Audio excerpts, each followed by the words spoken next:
We all have things that are important to us. Things we want to keep safe. Things that are a part of who we are.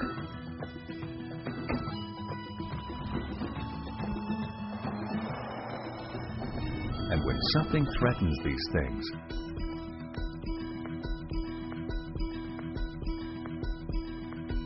the question becomes, have you done everything in your power to protect them? At Draw-tite, we ask ourselves that question every day.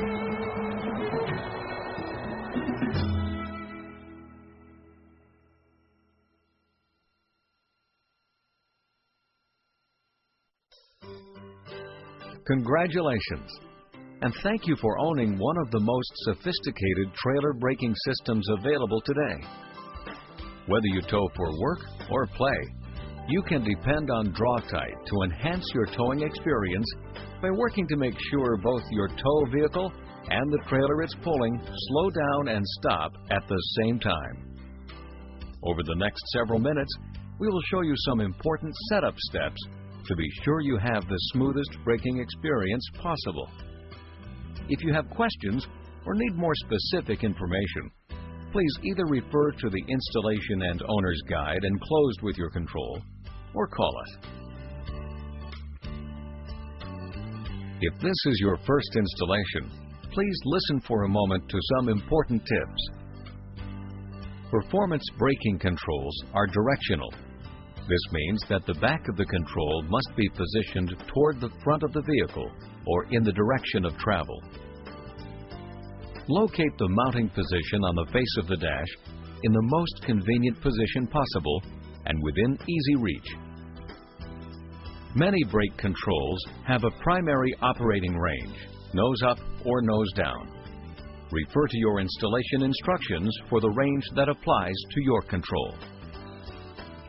Most newer vehicles have a brake control vehicle plug-in point located in the primary electrical harness under the dash.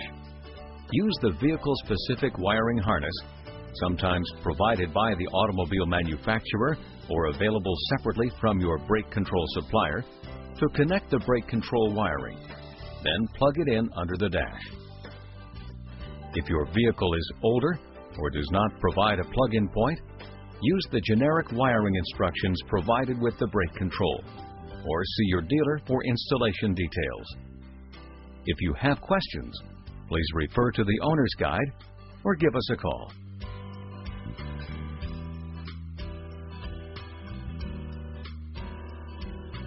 Performance-oriented controls are simple to use, but every control needs to be set for the weight of the trailer being towed and the condition of the trailer brakes. This involves positioning the sensor inside the unit for optimum performance, then fine-tuning to your braking preference.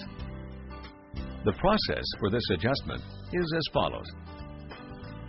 With the vehicle sitting still, connect the trailer wire connector to the tow vehicle. A .C should appear in the display to indicate the connection has been made. Depress the vehicle brake pedal. Point the sensor positioning arm in the direction of the floor of the vehicle until the display indicates from point 1 to point 5.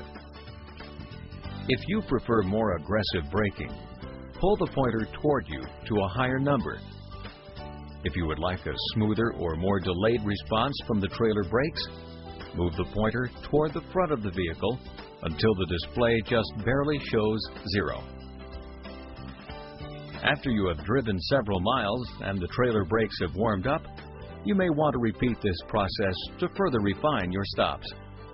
Please refer to the owner's guide instructions on warming the brakes. Because every trailer is different, your brake control needs to learn the weight of the trailer and condition of the trailer brakes.